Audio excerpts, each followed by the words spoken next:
This video is part of a series on experiences of the Enneagram from the 27 subtypes. I'm aiming to interview people of each subtype, so you get to hear and experience what those different voices and life experiences sound like. I hope you enjoy.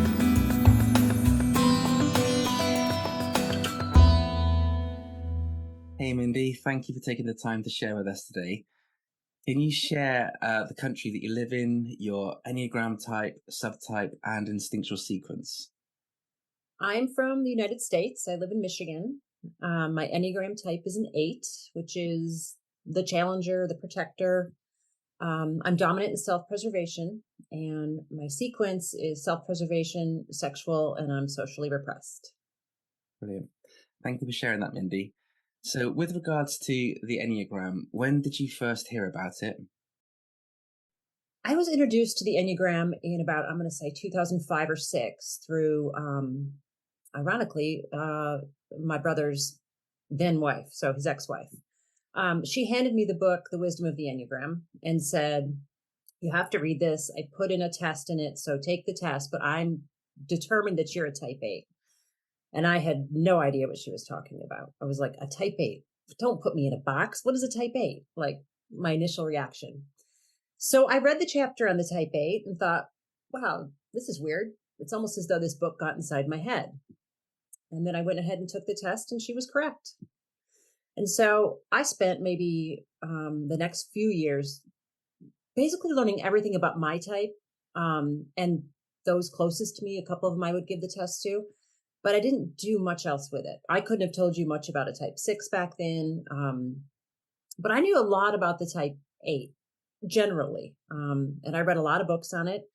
And then I kind of dropped it around 2012 or 13. I dropped it for a while and just got busy raising kids and whatnot, and found myself landing back about 2017, all in. Brilliant. Okay, Hmm. thanks for sharing that, Mindy. So, you first heard about it through a friend who said, "You're an 8, read this book." And then Hmm. you did a test. What was the test that you did? I took the Ready test, and I actually still have it. It's funny. It's the old paper version. You had to flip and fill it Okay. in with a pencil. And then you had to graph it in a very funny, old school way. And it came back that I was a type 8. It was loud and clear. Wow. So, what I'm hearing you share is you didn't think that you were another number before landing with 8. You were told you were an 8. You did a test. The test said 8, and then you went and looked into being a type 8 and at everything about a type 8, and there was no question for you. Is that correct? No question in my So, mind. It was loud and clear me. all the way. Hmm. Thank you for sharing that. So, in what areas over those years has the Enneagram been the most helpful for you? Well, I would say relating to others. I mean, when I first learned about the Enneagram and my type 8, it gave me what I would say is an excuse for my behavior, which is the opposite of what I would be teaching now. But then when I began to learn and dive deeper about all the other types, it gave me a little of compassion. It gave me a little empathy, an understanding for why I'm so reactionary and other people seem to be unfazed by life, or what is reactionary for them would be unfazed for me. So I would say when it came down to it, just relating with others, I almost felt like the Enneagram was an opening for me to become softer. And Mm, I would say people would have described me as kind of harsh back in the day. And now, you know, I would say it's softened me and helped me move closer and have relationships that are more impactful with others. okay, brilliant. And when you used to get the feedback from people about them experiencing as being harsh, what was that like for you? Was that a surprise to hear that, or? Well, it would just make me like get even hotter under the collar and a little more explosive. Um, so the level of reactionary I used to be compared to now was, I would say, I was quite explosive. People would probably almost be afraid to engage with me about certain topics because you never knew what was going to come out of my mouth. And now I'm just much more calm about it. I find Mm, myself easier to be around for me. okay, That makes sense. yeah. Is that in the context of when you're with other people in relationships? It's actually in context all the time. Okay. I'm just in general more relaxed, can take life one step at a time rather than always be three steps ahead. Mm. So being more present in the present moment rather It's the than in the goal. future. Yes, that's my goal. Yeah, brilliant. So, Mindy, I know that you're also a Christian. Can you share with us about your experience of the Enneagram as a Christian?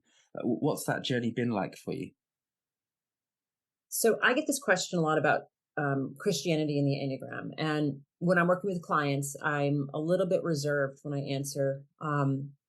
But at the end of the day, I can't see how Christianity and the Enneagram are not interlinked in many ways. I mean, just the word compassion alone. The Enneagram offers us compassion. Christianity is all about compassion. The Enneagram offers us a pathway to our true self, which is getting closer to God. And every type and subtype has their own pathway. And I don't know, like, I wouldn't be where I am today if it weren't for my faith intermixed with the Enneagram. I mean, Mm, for a type 8, lust is our passion and everything is big energy. I come at so much of life with way too much energy. Um, and on top of it, our defense mechanism of denial. Um, when I can put my faith involved with those two things, it not only slows me down, it saves me from some tragic things I've actually have happened in my life where I'm not listening to my body telling me it needs to slow down and stop. I had a heart attack at the age of 39, which is kind of a crazy thing. Had I had more education about the Enneagram and allowed myself to slow down, which is where my faith comes into play because it gives me the ability to slow down at the same time. Because when I'm in with the word, I'm calm and at mm, peace. And so I think when I mix the two together, I'm probably the most present that I can be. mm. That's wonderful to hear, Mindy. Mhm. Um, just out of interest, what was your thoughts on the Enneagram symbol when you first saw it, or what was that like Okay, for you? it's very interesting you brought that up. So when I first, the original thing when I saw the symbols, I was focused on the triangle. I mean, we have the Trinity right there. Yeah. So that what stood out to me immediately. But then you have the circle, the wholeness of God. And then I believe the hexagram is a symbol of constant movement and growing. And when you've got the triangle and the circle, we're always growing in our faith. They're moving away from or towards God. And so for Mm, me, as a very religious, faith based meaning. Now, that's not a conversation I have with just everybody, but yes, that's what stuck out to me. wow. And Hmm. was that like literally the first time that you saw the symbol? That's where you went straight away. Straight away to the Trinity immediately. Yes. That's Hmm. amazing. That's really refreshing for me to hear as a type 6, because you probably won't be surprised to hear me say, but when I first saw the symbol, I was thinking it was satanic, that it was spiritually not to be trusted. I mean, Right. why would I think that? Mhm. So that is an answer that I've never heard anyone share before, and it's really refreshing. Um, Okay. yeah. A So reason I cool. don't normally get in the conversation about how Christianity and the Enneagram is because I'm always a little bit skeptical of it going the wrong direction. That maybe Okay. a different power taking over, which is never the goal I would want in my coaching or anything. Just talking in with friends at a table about the Enneagram. So I kind of shy away from it um, for that reason, because you never know. There could be a satanic, you just don't know. So I try to keep it a little bit safe, and I almost like my clients to figure that part out for themselves. I think it's just Hmm. a safer way to go, and but yeah, I definitely did not see something satanic in the symbol, though. No, the opposite. No. Brilliant. So Yeah. just for my own clarification here, when were you saying that you don't necessarily talk to people about the Enneagram symbol when talking about the Enneagram, or in Christian contexts, you don't bring the Enneagram up? What was Well, with my clients, I often will get asked, they hear that the Enneagram might be affiliated with Christianity or affiliated with Uh, something. okay. And I say it's definitely affiliated with becoming the best version of ourselves and a higher being, but I don't focus in on Christianity, because I never want the conversation to go in a direction that it shouldn't. And I'm not a spiritual Okay. director, so I will leave that up for you. Yeah. So do you have like a mixture of clients, Christian and I do. non-Christian? I do. Yeah. Hmm. So I'm assuming, obviously, with your Christian clients, if you know they're Christian, then you're able to talk about the Enneagram through a Christian lens. But obviously, if they're not Christian clients, you wouldn't necessarily bring Christianity into the conversation because they're not Christian clients. Is that what I'm Very hearing you true. say? It is exactly what I'm saying. I would also say that it's typically the ones that are non-Christian that ask me about that they've heard that the Christianity is part of the Enneagram and vice versa. And so, Okay. yeah, I always just choose to approach the subject a little bit gingerly, let's say. Yeah. Okay. Yeah. Thanks for sharing that, Mindy. Is there anything else you'd like to share about your experience with the Enneagram over the years? Oh goodness, let's see. Hmm. I would say that one of the biggest things for me in the Enneagram is it allows me to get comfortable with feeling uncomfortable. Hmm. So I can walk in a room, and as a self preservation, walking into a room of a large number of people is not my thing. Um, and it makes me uncomfortable. And I always think, okay, which corner can I go hang out in with that one person and have a deep conversation? But it doesn't usually work out that way. So I just kind of take a deep breath and I say, you're uncomfortable for a reason. What are you supposed to learn from this experience? Where is the growth that's going to happen here? And I immediately get calm again and more comfortable. Hmm. I would have never been able to recognize that for what it is outside of the Enneagram. So once I can get Okay. present in the room and realize what it is I'm there for, I'm uncomfortable for a reason. What is the reason? I then get comfortable again and can relax and can often figure it out. Okay. Would you feel comfortable sharing like a situation or something that would make you uncomfortable or has made you uncomfortable, and then you've gone, oh, okay, this is what's making me feel uncomfortable, and then you're able to kind of go in a different direction? Well, I know we've spoken about this once before, but I'm not comfortable in going to church. Okay. There's something about going into the building with the four walls and all the people, and I'm always kind of leery of having to shake people's hands and greet them and talk to people that I don't know. And um, so I've found recently, we've been going to a church recently because my partner wants to be in the four wall experience. And so, um, what I've been getting from the messages, I've needed to hear. I've been there for a Mm. reason to learn something, even though I am not comfortable walking through the doors. I still make us sit in the back row. Okay. um, but it's something in the message. I'm like, oh, this is why I was supposed to be here. This was definitely something I needed to hear. So, I Mm. mean, that's just a small example, but it's somewhere that makes me uncomfortable. I find I'm much more comfortable out in nature. Um, and I feel much closer to God when I'm outside doing something, hiking or whatever it is. Mm. So I've been getting uncomfortable by going to church. Okay. So with the walking into a building and it just happens to be a church building, there's obviously people there, and they might want to come and shake your hand. Maybe some of them want to give you a hug. Oh, um, um, would that be the same inside of any group of people? Like yes. you would, yeah. Hmm. So you're happier in nature. Um, has this got anything to do with the social repressed instinct? Do you think? Absolutely. Yeah. Yeah, Okay. 100%. Which I would have never guessed that I was socially repressed because most of my friends and family would say, oh, but you're such the life of the party. Like you can't be socially. Well, I'm the life of the party with all of those people I already know. But Okay. the second you throw in a mix of people that I have no idea who they are, it's very obvious that I'm socially repressed. Hmm. Okay. That's pretty interesting. Mm-hmm. But over time, if you were to be in that larger group of people and you started to get to know everybody, do you imagine that you feel a bit more comfortable off going into a room where you knew most people? I mean, I can say maybe, but I don't let it happen. I don't tend to, I Okay. keep my friend group small. I keep those closest to me small. And that's just where I feel more comfortable. I don't know if that's a trust thing or it's just the way I've always been. Mm, Um, but so I don't think I'll ever be leading any kind of uh, group at any time soon. It's not my strength. okay.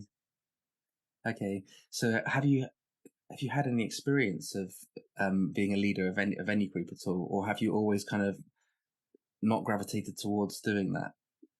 Well, I would say that I've been a leader of a group, but it's always been a much smaller group, one that I already Okay. know the members of.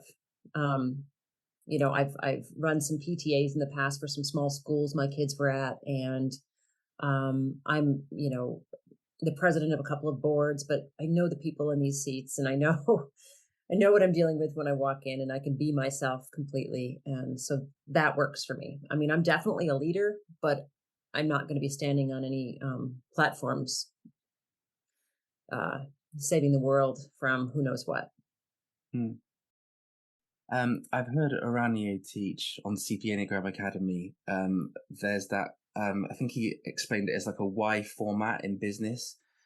Um, and one of the movements is going into management and senior management, and the other branch is going towards specializing in a field. Becoming more of a specialist rather than into management. Hmm. And I've heard it said that self-preservation aids out of the two tend to gravitate towards being the specialist rather than going, although they could be managers and they could be leaders, they gravitate more towards this becoming a specialist. Does that ring true at all for you? I think it does. So the only jobs I've ever really had are ones that I've owned myself. Whether it's I've owned a couple of retail stores in the past, small manufacturing business, and now I'm in a coaching business. I kind of call this my retirement years. What I'm doing because it's actually what I love and what I'm passionate about. But I've always been my own boss. Mm, And I wouldn't be doing any of these things unless I became specialized in it and knew what I was doing really well. So, yeah, I think that rings true. yeah, real. Okay, Mhm. thanks for sharing that, Mindy. Yeah. So, how has knowing um, your subtype been helpful for you? How has knowing being a self-presate been helpful to you? So I think I was introduced to Beatrice Chestnut's work maybe in like 2013 or 14, and it was a game changer for me. Mm, I had met a couple of eights along the way, mostly males, and I felt like this is so different from how I'm coming at life. How can we both be a type eight? And so when the subtypes came in, it really, the light bulb went off for me. It mm, absolutely everything made sense. I'm like, okay, so I'm not the your typical stereotypical justice eight, okay. I'm gonna go after injustices because it's so passionate for me. Now, don't get me wrong. If there's something I am passionate about, Mama Bear is going to come out and save the day. But I'm not on platforms. I let the social aides take care of all that stuff. And I'm fine listening to them and standing behind them. But it's I would say I felt like a self-preservation eight when I read about that. It it all made sense. It all clicked. It like I don't have to be up in the forefront. I have a very strong presence about me, and people always say, "Oh, you're so intimidating." But I'm always in the back row. You're always going to find me in the back row observing everybody else. So I didn't feel like the same type eight, if that makes sense. Mm, yeah. Yeah, thank you, Mindy. Although we're on Zoom and we're not obviously in the same room, I can I'm almost experiencing your energy. It's hard to put it into words, but it's that kind of, there's a kind of, a forcefulness that comes with it, but not, I don't feel threatened by it. But it's like a strength. Um, and I'm picking that up. Yeah. People have always said when you enter a room, you enter with such confidence. And I'm always like, I Okay. do? Yeah. That's so weird because I don't really want to be in that room. Okay, interesting. But so it just must be a natural aura about, I don't know if it's all type eights. I feel like we do kind of have that. And I'm not really aware of it. Mm. Yeah. So yeah. Yeah, interesting. So, Mhm. but going back to what you shared earlier, when people were giving you the feedback, or you people were experiencing you as being intimidating, and that caused you to be reactive. As you've grown in self-awareness, and you've gone, okay, so I am this powerful person. I didn't realize I was as powerful as people experience, as people experience me. And I wonder if certain subtypes and certain Enneagram types are more kind of clued in to the energy, to the energy of the eight. I can remember working years ago in a helicopter factory, and this was before I knew the Enneagram. And there's this one guy. I think he was a sexual eight, and I could feel his energy in the room. I could feel it. And obviously with the sexual eight, there was a lot of like aggression and a lot of assertiveness and loud. And I felt, I felt like, my sexual instinct, although it's repressed, needed to kind of, it was my sexual instinct was needing to be engaged in order to be in the same room as him. Mhm. I found it so interesting. Yeah. So maybe self-preservation dominant sixes, for example, are perhaps because we've got that fear piece. It's like, Mhm. oh, is this person going to be a threat? There's that kind of heightened, awareness perhaps of that energy piece. But I've always found I've gotten really well with eights, even though I know that they've been really strong Mhm. and and assertive. Maybe that's where like my warm and friendly thing comes in with the self-preservation six.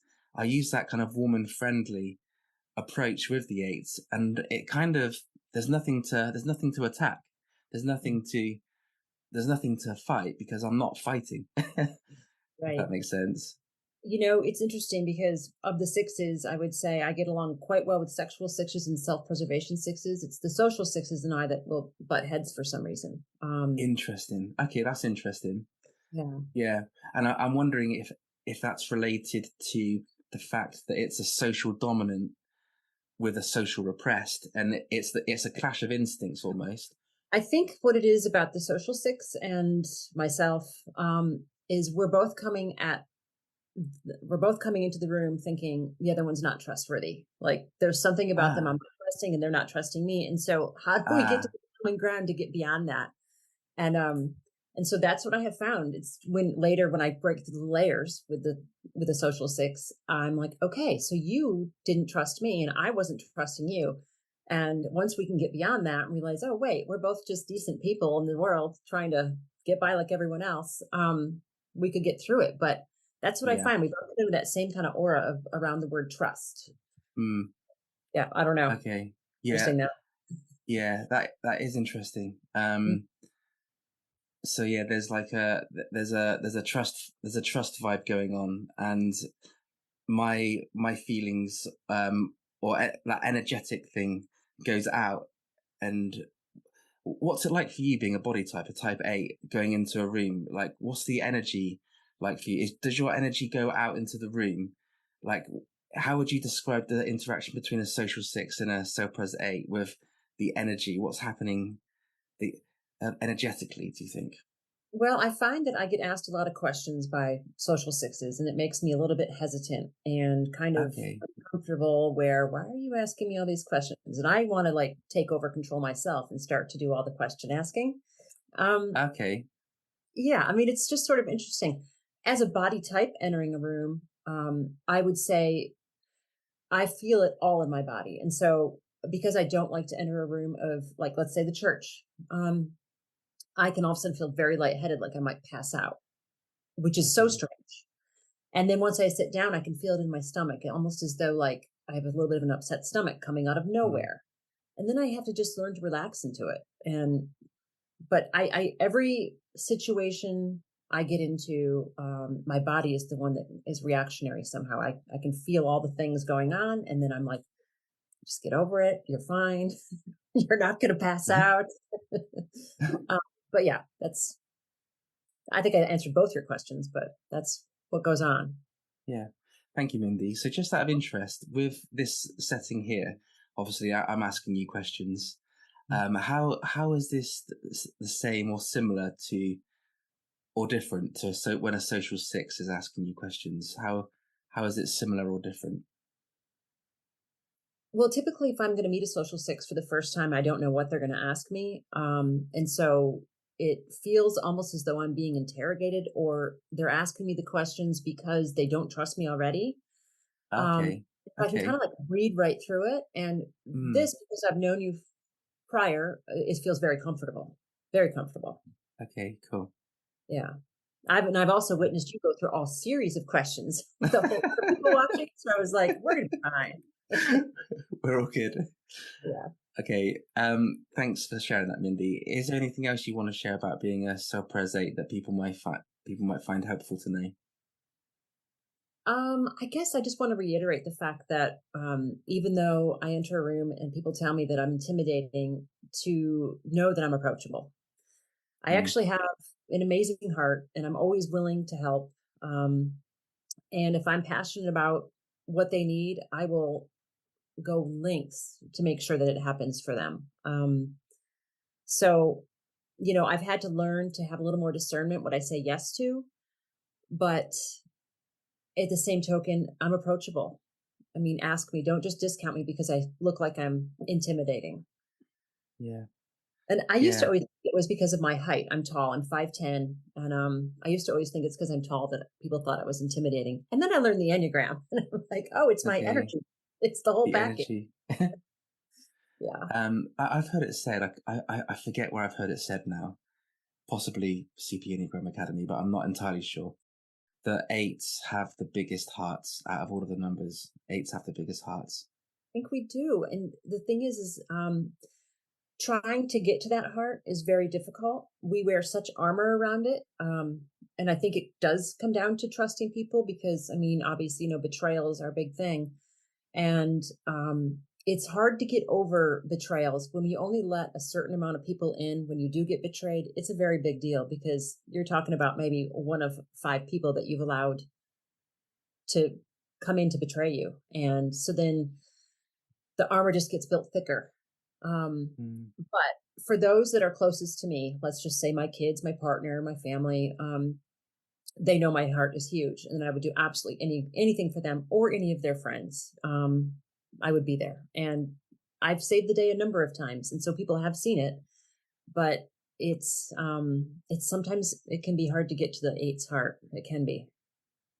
mm. And so, how has this been helpful for you as a Christian self-preservation eight, knowing that you're a self-preservation eight? How has that been helpful for your faith? Okay, so I would say that um, I have a pretty loud inner critic, and my inner critic is I like to picture the road runner, and the road runner is constantly on the go and trying to get there faster, trying to do it better, never sit down. It's weak to sit down. Um, don't show weakness whatsoever. Be the strongest person in the room at all times. You can move that couch by yourself.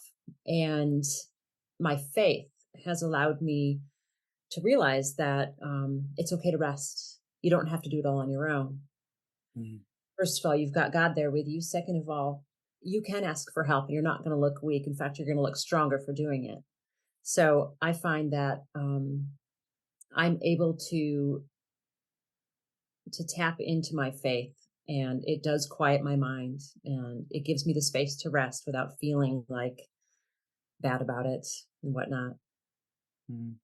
That's lovely to hear.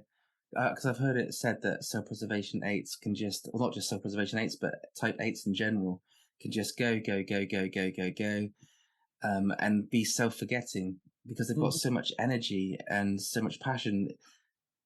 Like you were saying earlier about being three steps ahead, Mhm. and they can do.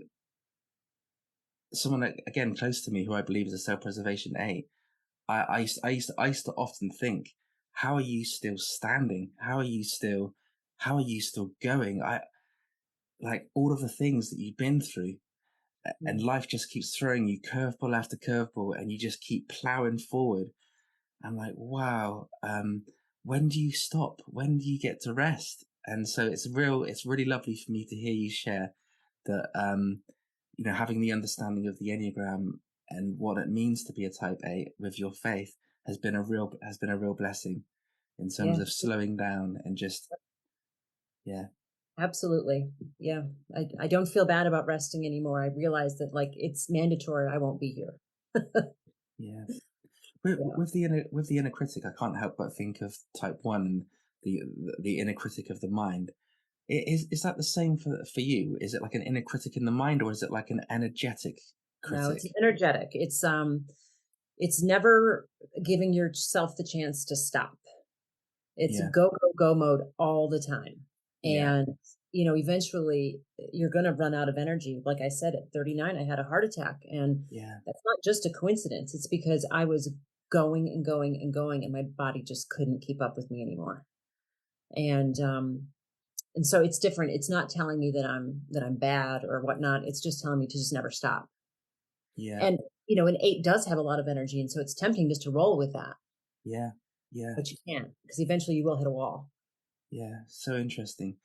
Mhm. Um, did the Enneagram come into your life before you had the heart attack, or was the heart attack like the a bit of a wake up call? Well, I was introduced to the Enneagram in my mid 30s. And so I would say that I knew of the type 8, but I didn't know of the type 8 like I do now. I Yeah, didn't know of the inner critic part of the Enneagram. There's a lot of things I didn't know about. So had I yeah, had a better understanding back then, it probably wouldn't have gotten as bad as it did. I sure. say that now, Yeah, but yeah, yeah. yeah. Because I've never heard the inner critic before from a type 8, but it's interesting how it's more to do with the energetic Hmm. critic, going, the energy just wants to go, go, go, go, go. And it's like questioning or going, no, no, I don't have to go, go, go, go, go.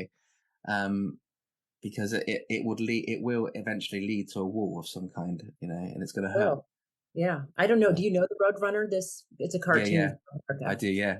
And so every once in a while, people close to me will go like, "Are you in beep beep mode?" And I'm like, "I am," because they always go beep beep. It's Okay. okay. I need to slow down. They're pointing this out to me. Yeah. Time to rest. But yeah. Yeah. Thank you for sharing that, Mindy. Mhm. Is there anything else you'd like to share about the Enneagram and your experience with it before we close off? I think that, um, to anybody watching this that's a younger eight, I would like to tell them, don't, people are going to tell you that you're too much and don't listen to them. The thing you need to listen to is you need to become better at discerning where you're going to put that too much. Make sure you're passionate about it because you will tire out because you'll want to do it all and you can't. And I also would say that eights get a rap about not feeling emotion. And yeah, it's very obvious that we feel anger. I mean, um, I have no problem expressing anger. But if you're close with an eight, make space for them because they do need to actually express emotion. They're just like everybody else underneath it. I mean, we are soft on the inside, and sometimes I do need a good old fashioned cry and a shoulder to cry on. So if you know a good eight, be open to them. And if you're a younger eight, don't be afraid to find that person you can do that with. Mm, thank you, Mindy. That's so valuable that you've shared that. And I'm just wondering, along that line, what advice or tips or suggestions could you give to younger eights or other eights that are watching this, or other people that are watching this that have got eights in their lives that can see the go go go go piece? Um, can you suggest anything that would help them to slow down? What have you found helpful to slow down and to give yourself permission to do that? Well, I know everyone wants me to say meditation, but I'm horrible at meditation. As an eight, my mind goes everywhere, but other than the meditation. So it doesn't work for me. For me, getting outdoors and exercising works. So I'm a runner, Okay. and running it releases everything for me and it allows me to just get into my head and clear it as opposed to letting things just build up and then either explode or whatnot. And this is going to sound a little funny, but if I need to have a good cry, which is maybe twice a year, maybe, I know that sounds silly too. I put on a sad dog movie and it gets Mm, me Within 10 minutes, I'm bawling my eyes out and I'm good to go. I don't think I've ever actually finished the movie, but yeah, it does. Okay. It opens up the release that I need for the tears that have been building up. Mm, that's lovely. And in that, being out running and being out in creation, out in nature, or watching a sad movie about dogs, those activities slows that go energy down. It sounds strange that going out for a run slows me down, but it does. Yeah. Mm, I come back with a yeah. much more clear head and I can decide what's necessary and what's not, and what conversations I should engage in and what I can just let go of. It does. It really, really, I always find that it's my one-on-one time with God when I'm out on a run. Mm, Um, and a lot of people can do that in other ways. In the early mornings, I know people can sit with their Bible and sit in the Word. For me, when I'm out on a run, it's my time with God. mm. That's lovely. Thank you for Mm. sharing that, Mindy. Yeah. So I know that you also work with the Enneagram professionally. Can you share what it is that you do, what you have to offer, and where people can find more about your work? Well, like you, I've been certified through CP Enneagram. And so professionally, I work with the Enneagram as a coach for individuals, couples. I do a little work with teams, and I also work with people in recovery. And I have a website, enneagramwithme.com. And I also have an Instagram presence at Enneagram with Me, where I upload meaningful content about once a week. Brilliant. Thank you for sharing that, Mindy. And I'll also be sharing those links in the description box below for anybody that wants to just click and go straight there. All right. Well, great. Thanks, Matt. Yeah, thank you so much for your time. It's been lovely to hear all that you've shared and very insightful. All the best, Mindy. Thank you. Thank